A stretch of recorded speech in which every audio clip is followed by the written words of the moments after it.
All right. Good afternoon. A couple of senior personnel announcements to share with you. One on Libya. Today, the Secretary General is announcing the appointment of Georgette Gagnon of Canada as his new Assistant Secretary General, Resident Coordinator, and Humanitarian Coordinator for Libya. Ms. Gagnon succeeds Yacoub Hillo of Sudan, who will complete his assignment on January 5th of 2021. The Secretary General is grateful for his distinguished service in support of the UN's mandate in Libya and his work with the UN support mission in Libya. Ms. Gagnon brings to the position over 25 years of experience leading and implementing strategic initiatives on human rights, humanitarian action and development, and coordinating multidisciplinary teams in conflict and post-conflict situations. And we add our thanks to Yacoub and congratulations to Georgette. Also being appointed today is Ramiz Al-Akbar, I need my glasses, it's embarrassing, is Aziz Al-Akbarov of Azerbaijan as his new Deputy Special Representative for Afghanistan with the UN Assistance Mission in Afghanistan. He will also serve as the UN Resident and Humanitarian Coordinator in Afghanistan. Mr. Al-Akbarov succeeds Toby Lancer of the United Kingdom, to whom the Secretary General is grateful for his dedicated service. Somebody does have a microphone on, if you could turn it off. Thank you. Mr. Al-Akbarov also brings 25 years of experience in executive leadership, strategic planning and policy making, development programming and management, as well as humanitarian response, including as director of the Policy and Strategy Division in New York and the country representative in Haiti for the UN Population Fund. Thank you. As you know, this morning, the Special Coordinator for the Middle East Peace Process, Nikolai Mladenov, briefed members of the Security Council. He told them that the latest humanitarian needs assessment found that almost 2.5 million Palestinians, at 47% of the population of the occupied Palestinian territory, need aid. Mr. Mladenov said he remains deeply troubled by continued Israeli settlement expansion in the occupied West Bank, including East Jerusalem. Over the past year, Israeli authorities advanced controversial settlement plans that had been frozen for years. He added that the total number of units advanced this year are on par with the 2019 numbers, despite an 8-month hiatus. Mr. Mladenov said that violence and attacks against civilians have also continued in the occupied Palestinian territory. He said that he's appalled that children continue to be victims, with a particularly troubling series of incidents over the past months in the occupied Palestinian territory. He urged security forces to exercise maximum restraint and use lethal force only when strictly unavoidable to protect life. And around 12:30, the President of the Security Council, Ambassador Jerry Machila of South Africa, will have a Security Council stakeout. That stakeout will not start until I'm finished and until Brendan is finished, so you won't miss anything. And this afternoon, the Security Council will also hold a closed meeting on Western Sahara. They will be briefed by Bintou Keita, the Assistant Secretary General for Africa, and Colin Stewart, the Special Representative and head of the UN mission the head of MINURSO. There will also be a briefing by the Security Council President after that afternoon session. And an update from Ethiopia, where I'm pleased to tell you that our humanitarian colleagues confirmed that 2 interagency assessment teams are expected to enter Tigray today, following official approval from the federal government last Saturday. One team is destined to visit Shire, and another will go to Mekele. The aim of the missions, which are expected to last a week, is to assess the humanitarian needs. In the meantime, humanitarian response plan for northern Ethiopia has been updated. We now seek $116.5 million until the end of January 2021. The goal is to address the immediate needs of an estimated 2.3 million people, including 1.3 million people impacted by the recent conflict. The plan is currently 46% funded, with an outstanding gap of almost $64 million. And turning to the Central African Republic, our colleagues at the mission there tell us that political and security tensions increased over the weekend in the midst of the ongoing electoral campaign for the presidential and legislative elections, which are scheduled to take place, as you all know, on December 27th. A coalition of armed groups simultaneously attacked 4 prefectures in western and southern part of the country. These groups also attempted to reach the capital, Bangui. UN peacekeepers responded proactively and exchanged fires with armed groups in several areas. No damage was reported. And on Sunday, the mission and members of the G5 group, consisting of the main international partners in the CAR, issued a communique condemning the incidents and calling on stakeholders to stop the violence and supporting the hold. And they also, expressed their support to holding of the elections as scheduled. We will continue to engage with all national stakeholders in close cooperation with our partners in an effort to de-escalate the tensions, encourage parties to resolve their concerns through peaceful means, and ensure the holding of the elections as planned. And as you will recall, the Secretary General wrapped up his visit to Berlin on Friday.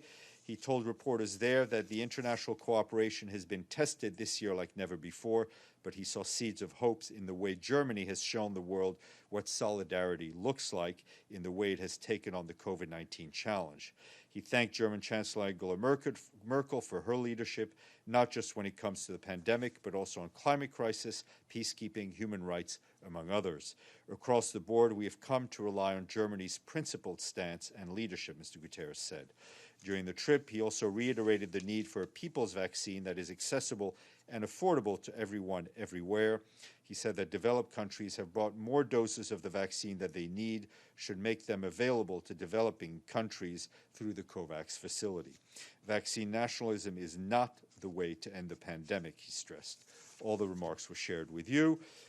Just want to flag an interesting new report by the UN Environment Programme that warns that if we don't drastically reduce greenhouse gas emissions, everyone in the world's coral reefs will every one of the world's coral reefs will bleach by the end of the century. The report says that in 2014, coral reefs around the world turned a pallid white from heat stress. The bleaching began in the Pacific and rapidly spread across the Indian and Atlantic Oceans. This event was the third global bleaching event and lasted 36 months, marking it the longest, more pervasive, and destructive coral bleaching incident ever recorded. The report warns that mass bleaching events like this could become the norm in the coming decades. It's linked to future health of the world's reefs, to reducing greenhouse gas emissions, and calls for even more urgent action to limit the rise of in the ocean temperature. The full report is online. And to flag that tomorrow at 1:30 p.m., there'll be a briefing by Ambassador Christoph Höchsen, the permanent representative of Germany to the UN. He will be here in the room to discuss Germany's term on the Security Council, which comes to an end in December 31st, as you know. And happy days as we get closer to Christmas. We want to thank 2 more member states for paying their full contributions to the regular budget. Sincere thank yous go to Antigua and Barbuda, as well as to St. Kitts and Nevis. This takes up to 141 fully paid up members states. Toby. Hi, Steph. Thanks very much. I just want to confirm there's no announcement from your podium as to the appointment of a new Libyan envoy, despite... sorry, let me rephrase. Mr. Mladenov said his goodbyes today, but his statement said that his successor should replace him in January. Has he stepped down? What is the official status of this? I think I'd refer you to what Mr. Mladenov said. We do expect, I do expect to have an announcement a bit later on today on the Middle East. As for Libya, I mean, as we've said, I think the Secretary General is very much focused and continues to attach great importance to the developments in Libya, to the political process, and we hope to name a new special envoy soon. And as you just saw, we did announce a Deputy Special Representative, Georgette Gagnon. We announced Ray Zenegon of Zimbabwe as the mission coordinator. And in the meantime, as I've said over and over again, Stephanie Williams continues in her very active role as acting head of the mission. And so there's really no vacuum there. All right. Let me look in the proverbial chat. Evelyn, please. Yes, thank you, Stephane. Regarding the Secretary General's trip to Germany, are there any comments available from Chancellor Merkel? Any what, sorry? Comments available. I would check the Chancellery and the Foreign Ministry's website. As you know, we only transcribed our boss's comments, but so I'm sure they've put out whatever they've put out. Okay, thank you. All right, Alan Bulcati. Hi, Steph. Thank you very much for the opportunity. There are several reports that in Central African Republic there were required an additional UN peacekeeping troops from neighboring countries. Could you please elaborate if you have any information on this? How many personnel, how many people were deployed from neighboring countries to Central African Republic to handle the situation? From what neighboring countries and so on? No, at this point, there has been no deployment of additional peacekeeping troops from other UN missions into the Central African Republic. As you know, we have to have the concurrence of the Security Council to do that. So it is not something that it's in our power to do without any consultation. James. I can hear you. You can take off your mask while you ask the question so I can hear you. Sure thing. Thanks so much. We've got the Western Sahara meeting, and it's going to be behind closed doors. So to help our coverage of it, is there anything that you can tell us about what the briefers are going to be saying to the Security Council, or also anything that you've received from the mission in Western Sahara in recent days, or any conversations the Secretary General has had, particularly as it relates to the U.S. decision to recognize Morocco's claim?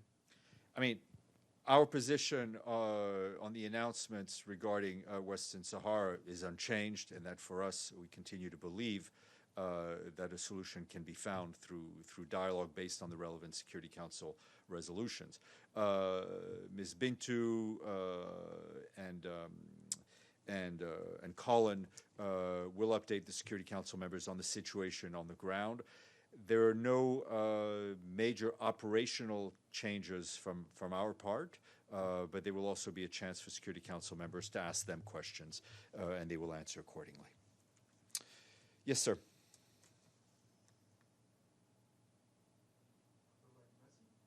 Yes. Abdullahi Massi from Al-Hura. Steve, my question is, how do you evaluate the work of the UN and the UN Security Council during this year, and of course during the COVID-19? Well, that's a big question. I will avoid evaluating the work of the Security Council. It's not for me to grade the council members. It's up to you to do that and others. You know, this has been obviously a challenging year for all of us, every human being on the planet.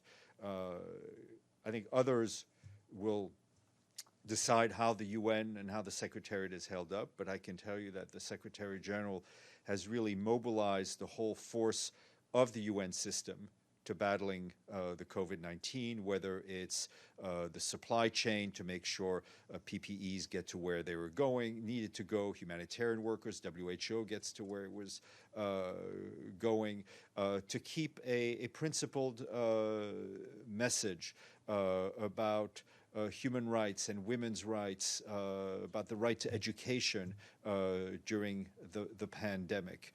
And also to ensure that the UN's work goes on I mean, we look at, we're talking today about Central African Republic. Despite this pandemic, Security Council mission, peacekeeping missions have continued to function. The Central African Republic, I think, is one very good example of us continuing to fulfill our mandate in what is often very, very difficult circumstances. James, if you could have a little narrower question, please. It's quite narrow, actually. There's been that big hack, US government, bunch of other governments affected.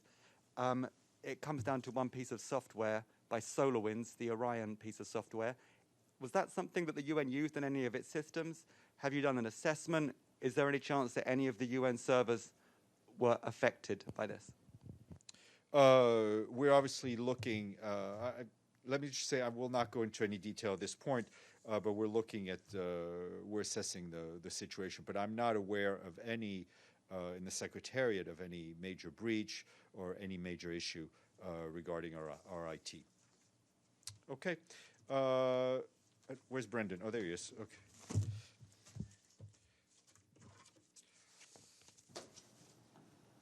And I'm done yet. What? Oh, Benny, you have a question. Yes, I thought I have a question. it looked like you were napping there, but go ahead.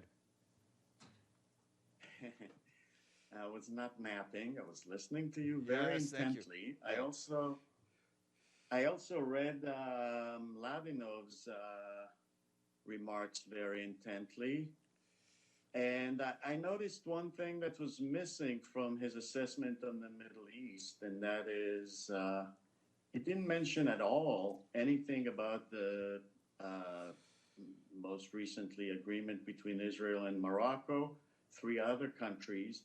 Is it the assessment of the Secretariat and Lavinov, who this was his last briefing, obviously, that these agreements have nothing to do with peace in the Middle East, or have no effect over I don't think so. I think the briefing he gave was pursuant to Security Council resolution, I think, speaking off the top of my head, 2339. It was not part of his 2334. Thank you. It was not part of his overall regular briefings that are specific to his mandate, which I think he has mentioned those agreements, and I think we've spoken from here of hoping that these very important agreements bring a level of stability and increased cooperation in the region, and are also used as an opportunity to re-engage in the Israeli-Palestinian dialogue. Okay, Ms. Iftikhar, I see, Benny, you've reignited questions. Iftikhar, go ahead. Thanks, Steph. Do you have any update from UNMOJIB regarding last week's incident in which a UN vehicle was damaged from firing across the line of control in Kashmir? No, sir. The investigation from last week's incident is ongoing. All right. I'm going to escape before somebody else decides to ask a question. We will see you tomorrow. He's not letting me have my question the second time. Okay. Gloria, go ahead. I didn't see you. Please, go ahead. Yes. My question's important. It's about the Secretary General's visit to Germany and the fact that Germany now has accepted to take some ISIS families, 2 women and I think 6 children, and also Finland. This is a very interesting step. And what will happen with the new administration, where Trump has been refusing to take any of the ISIS children at all? Very interesting step. And historically, after the German war, the European countries still took in the children of some of the traitors, and even gave some of them, years later, official positions, going into the Bible. The sins of the father are not on the children.